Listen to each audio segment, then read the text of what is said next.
The exhibition hall at the California State Science Fair smelled of poster board and teenager ambition on April 22, 2017, when Dr. Elena Rodriguez stopped in her tracks in front of display booth 127. She was judging environmental engineering projects, expecting the usual student proposals for solar panels and recycling programs. But the device on this table was actually running, actually working, doing something that engineers at MIT, Stanford, and national laboratories had spent billions trying to achieve. It was desalinating seawater using only solar energy, producing clean drinking water at a rate of 40 liters per hour, with an efficiency that shouldn't have been possible. Dr. Rodriguez had a PhD in environmental engineering from Caltech. She spent 15 years working on desalination technology. The best systems in the world required massive energy input, used expensive reverse osmosis membranes, and cost millions to build. This device, assembled from hardware store parts, PVC pipe, and what appeared to be graphene sheets, was outperforming industrial systems at 1% of the cost. Behind the table stood a thin boy in a worn flannel shirt, sunburned skin suggesting he spent more time outdoors than in classrooms. The placard read, "Tyler Morrison, age 15, Fresno County." Dr. Rodriguez picked up the technical documentation. The boy had built a hybrid system combining solar thermal concentration with graphene oxide filtration and a capillary desalination process inspired by mangrove trees. It was elegant, brilliant, and impossible according to everything Dr. Rodriguez knew about thermodynamics and materials science. Except it was sitting there, running, producing clean water from salt water she could taste. Within 48 hours, 3 engineering firms would verify Tyler's device worked as claimed. Within 2 weeks, Aquatech Solutions, an $8 billion water technology corporation, would dispatch lawyers to Fresno. Within 8 weeks, every component of Tyler's device would be destroyed. His patents would be owned by a corporation that would never manufacture it, and his family's farm would face foreclosure. Within 6 months, Tyler Morrison would be working at a feed store in rural California, legally forbidden from discussing water purification for the rest of his life. What happened at that science fair didn't just demonstrate an invention. It threatened a multi-billion-dollar industry built on keeping water scarce and expensive, and that industry would destroy a 15-year-old boy to protect itself. April 2017 was the 5th year of catastrophic drought in California's Central Valley. The Morrison family's farm, 200 acres of almond and citrus trees that had been in the family for 3 generations, was dying. Wells that had produced water for 60 years had run dry. The cost of buying water for irrigation had tripled. Tyler's father, Robert Morrison, was $200,000 in debt, facing the choice between letting his trees die or losing the farm entirely. Robert worked the land alone now, couldn't afford to pay the seasonal workers he used to employ. Tyler's mother, Linda, worked 2 jobs, one at a grocery store, one cleaning houses to keep them afloat. Tyler, the youngest of 3 children and the only one still at home after his siblings left for work in other states, watched his family's legacy crumble. According to his high school science teacher, Ms. Patricia Delgado, Tyler became obsessed with water. He'd ask me constantly, she recalled, why desalination was so expensive, why we couldn't just take ocean water and make it drinkable. I told him it required too much energy, that scientists had been working on it for decades. He said, "What if they're thinking about it wrong?" In the summer of 2016, Tyler started experimenting in a workshop behind the house, a corrugated metal shed where his father stored tools. He'd read about graphene, a material made from carbon atoms arranged in a single layer that could filter salt from water at the molecular level.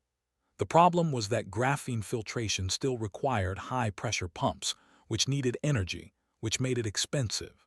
Tyler combined 3 ideas that professional engineers had never put together.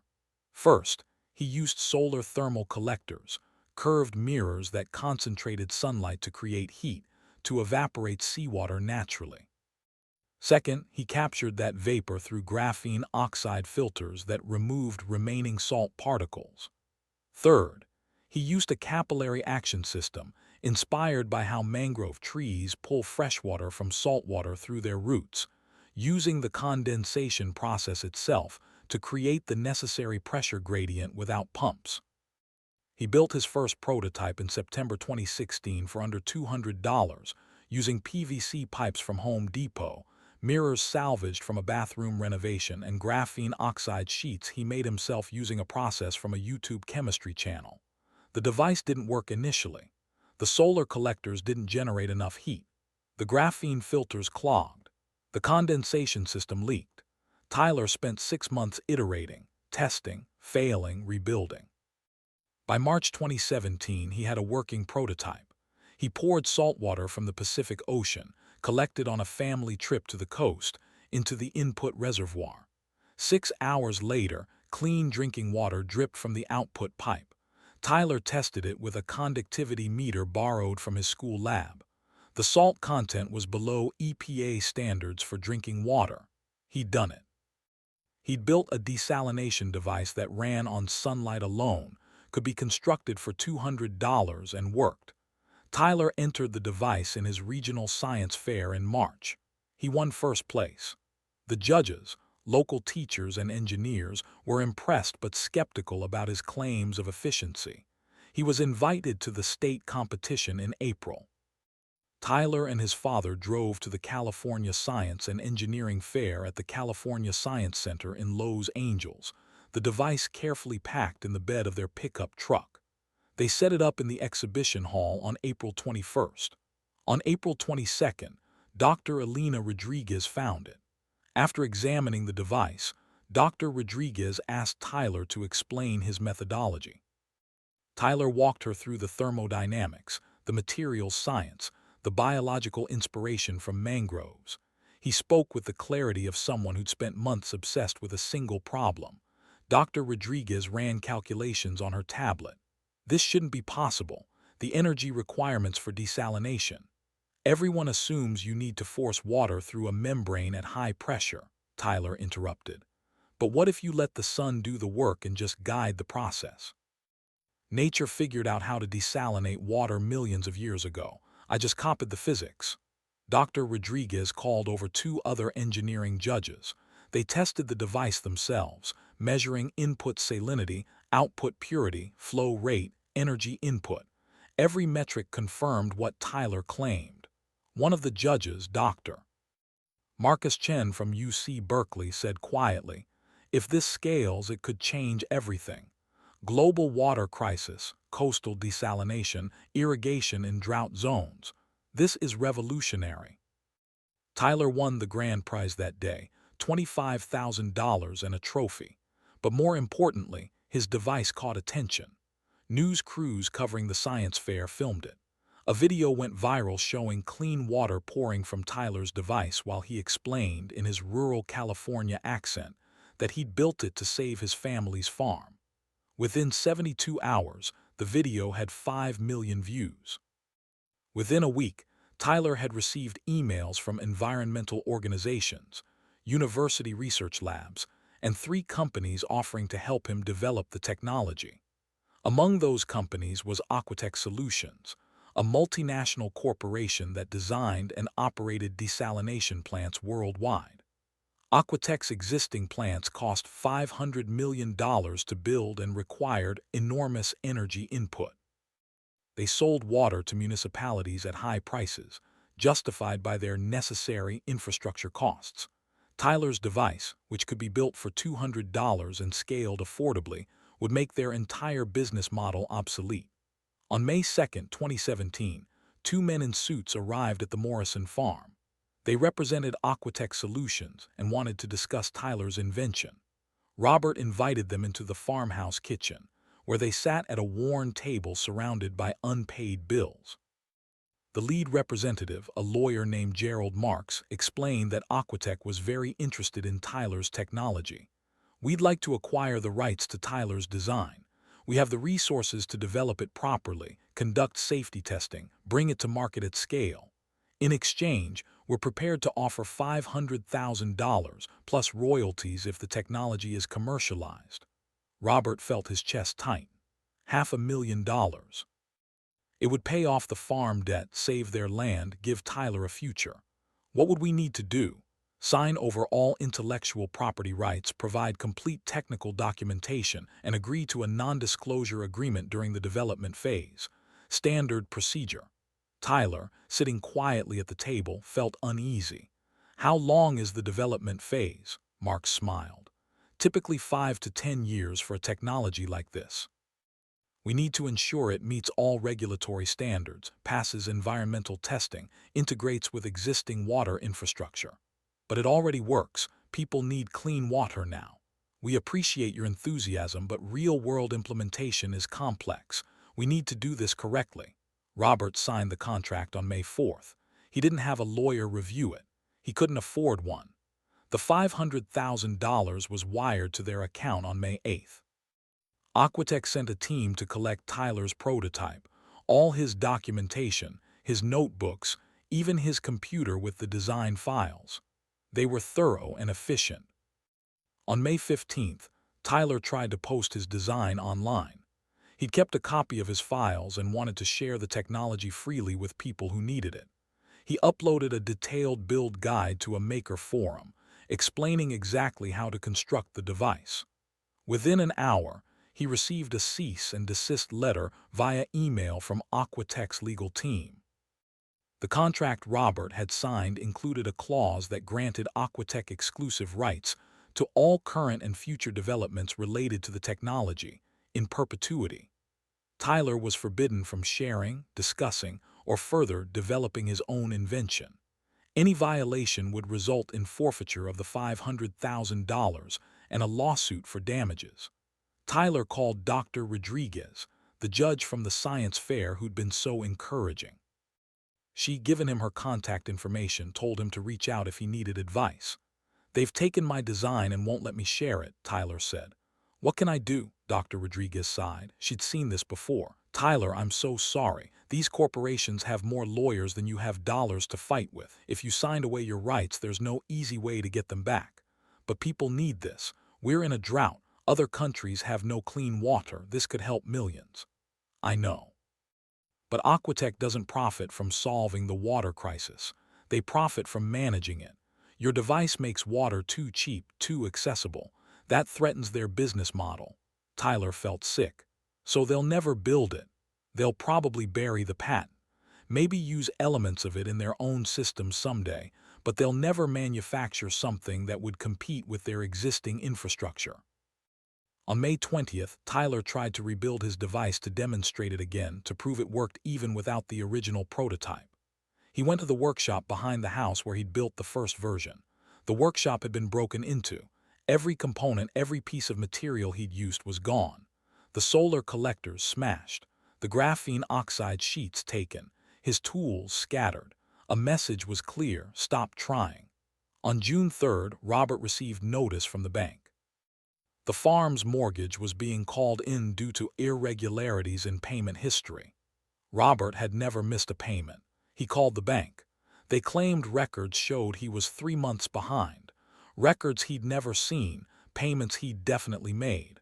When he tried to prove it, his bank statements didn't match the bank's records.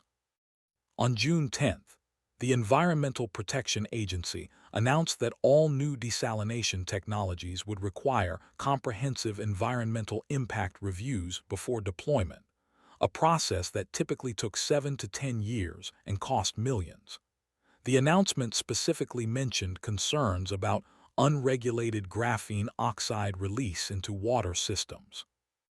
Tyler's device used graphene oxide safely, contained within filters, but the new regulation made it effectively illegal to operate without EPA approval that would cost more than the device itself to obtain. On June 15th, Aquatech Solutions announced they had acquired promising new desalination technology and would be incorporating elements of it into their next-generation plants, expected to come online in 2025. Tyler's name was not mentioned. The technology they described was not his design, just vague references to advanced filtration, and solar integration. On June 22nd, Tyler received a letter from Aquatech's legal team. They'd become aware that he'd spoken to journalists about his invention. The NDA he'd signed prohibited such discussions. He was ordered to cease all communication about the technology. Any further violations would result in legal action and clawback of the $500,000. Robert had already spent most of that money paying down debt. They couldn't afford to give it back. On July 10th, the bank foreclosed on the Morrison farm. Despite Robert's attempts to fight it, despite evidence that the payment irregularities were falsified, the foreclosure proceeded. The family had 60 days to vacate. On August 15, 2017, the Morrison family left the farm that had been in their family for 3 generations. They moved to a rental house in Fresno. Robert found work as a maintenance worker. Linda kept her 2 jobs. Tyler enrolled in a public high school in Fresno and stopped talking about science.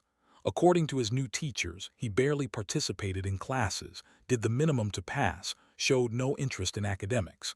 When asked about his science fair win, he said he didn't want to discuss it. Tyler graduated high school in 2019 and took a job at a feed and supply store. He never applied to college. As of 2023, he still works there, helping farmers buy supplies, watching drought conditions worsen every year, knowing he'd invented a solution that's locked away in a corporate vault. What happened to Tyler after 2017 is a matter of record. What happened to his invention is deliberately obscured. Aquatech Solutions holds patent number US 10,294,138B2, filed in May 2017, titled Solar Thermal Desalination System with Graphene Filtration.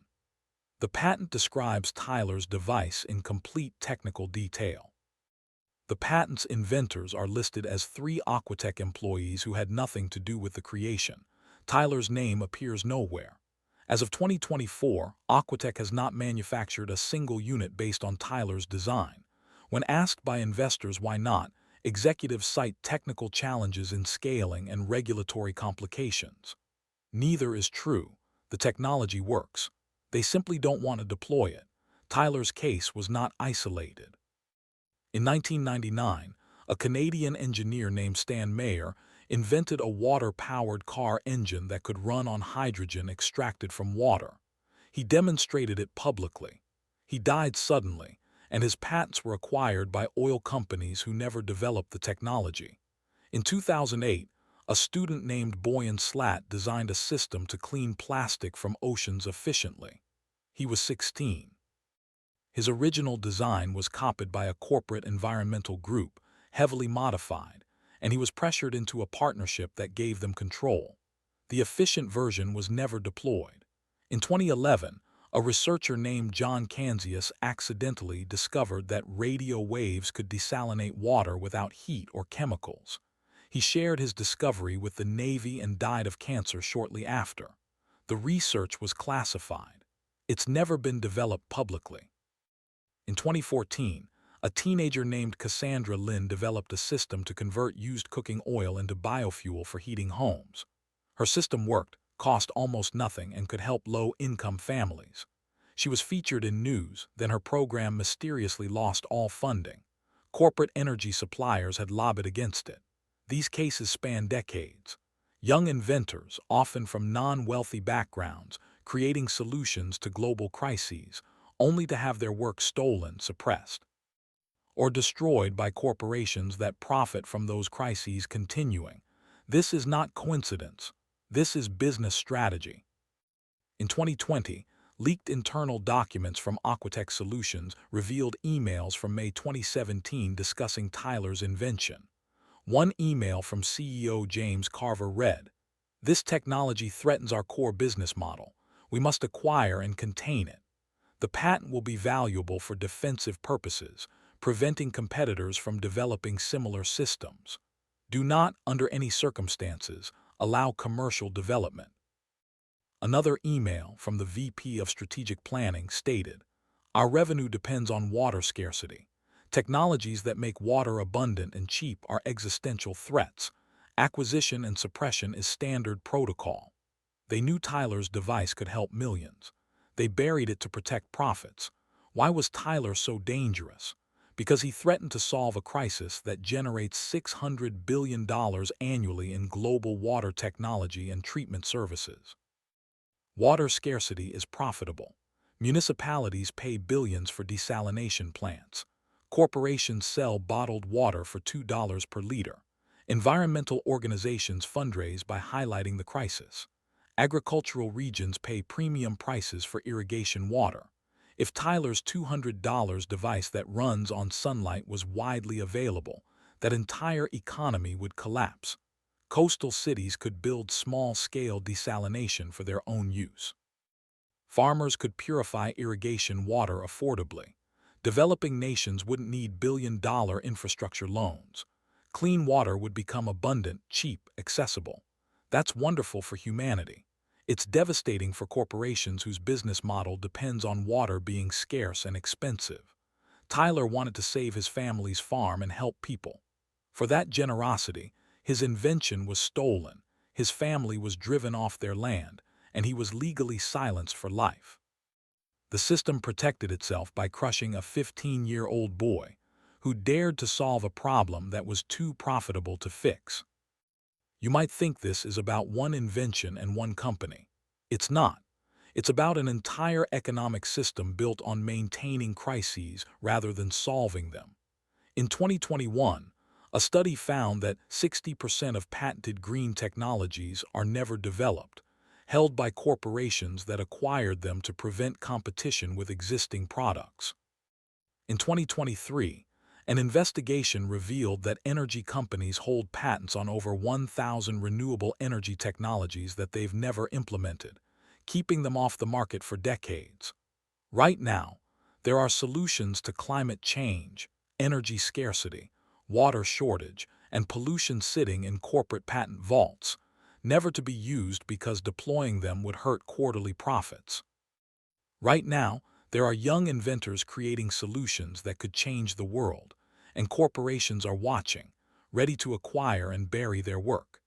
In 2017, a 15-year-old boy from a drought-stricken farm built a device that could desalinate water using only sunlight for $200, solving a problem that scientists with billion-dollar budgets couldn't crack.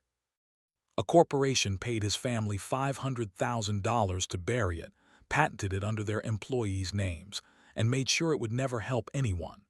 Tyler Morrison invented a solution to the global water crisis and was silenced, his family destroyed, his invention locked away where it can't threaten corporate profits. Today, you didn't just watch a video. You witnessed how corporations choose profits over human life. Tyler was 15 years old when Aquatech Solutions decided his invention was too good to exist. They stole it, buried it, and destroyed his family to protect their business model. You now know what they're hiding. A teenager solved the water crisis with $200 in hardware store parts, and corporations made sure you'd never have access to it. If this makes you furious, if this makes you want to demand these patents be released, then act. Hit the like button because every like is a vote to release Tyler's design. Every share is a demand that suppressed technologies be made public. Write in the comments, release Tyler's invention. 4 words demanding justice for millions who need clean water, because Tyler's solution was buried once. We won't let it stay buried. Subscribe because Tyler is not the only one. There are other inventions suppressed, other young creators destroyed, other solutions locked in corporate vaults while people suffer. I'm exposing them all. We cannot give Tyler back the life he should have had. We cannot undo what was done to his family, but we can demand Aquatech release the patent. We can pressure regulators to force disclosure of suppressed technologies. We can say Tyler's name and what he created. Tyler Morrison, age 15, who solved the water crisis and was crushed for it. They wanted you to believe water scarcity is unsolvable. Now you know they're lying. A farm kid solved it. They're just hiding the solution. Share this story. Make people demand patent transparency. Make them ask what else corporations are hiding. Would you have fought for Tyler in 2017? You can't change that, but you can fight for release of his invention now because it still exists. The design works. The patent is real. and people are dying of thirst while the solution sits in a vault. Will you demand they release it or let them keep profiting from crisis?